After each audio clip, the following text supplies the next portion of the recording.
To remove the GPU, rotate the adapter retention bracket to the open position. Remove the GPU and its power cable.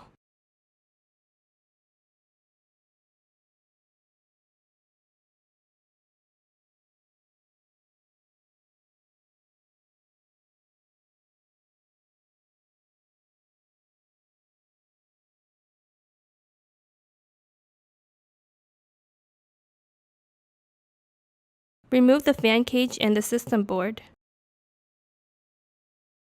Remove the power paddle card cover. Remove the GPU cables from the power paddle card.